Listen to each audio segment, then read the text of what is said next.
There's a massive new building under construction in the city of Bluffdale, Utah. Population just 7,500 people. It's a $2 billion project commissioned by the National Security Agency, complete with heavy fortifications, surveillance, and top secret clearance.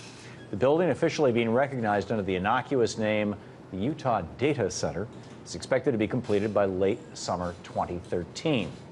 But what exactly is it? What's going to be going on within the top secret walls of this $2 billion Utah data center? The answer, apparently, surveillance.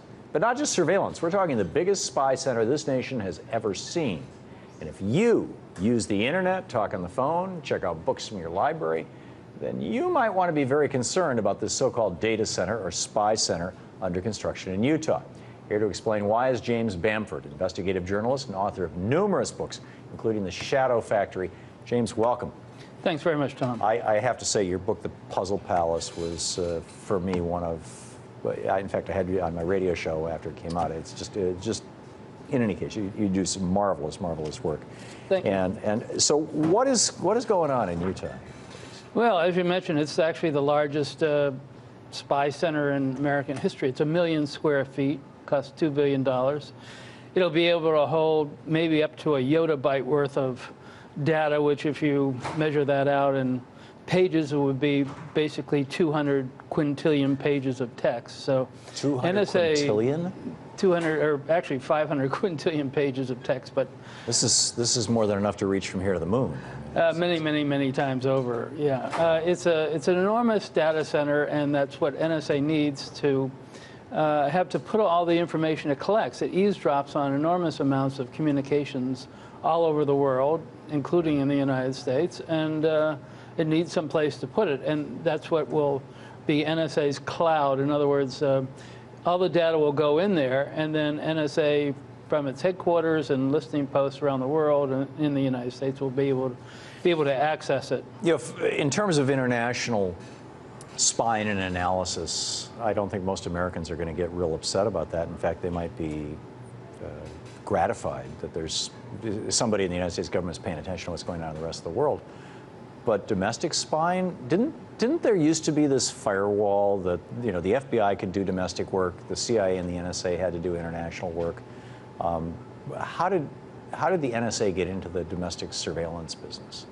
Well, NSA has almost always been in the domestic surveillance business illegally from the time it was born in 1952. Illegal? Illegal from, like I said, the time it was born in 1952 until mid-70s. When it was discovered, NSA had been illegally eavesdropping on every single telegram coming in and going out of the country. And then in the late 70s, NSA was sort of put on a leash. There was an organization called the Foreign Intelligence Surveillance Court created that NSA had to submit to in order to eavesdrop within the United States. And that worked fine up until President Bush decided to bypass the FISA court, bypass the one sort of buffer between the NSA and the American public, and do warrantless eavesdropping for a number of years until it was exposed by the New York Times. And then Congress largely ratified that and watered down the protections from the FISA court, the Foreign Intelligence Surveillance Court.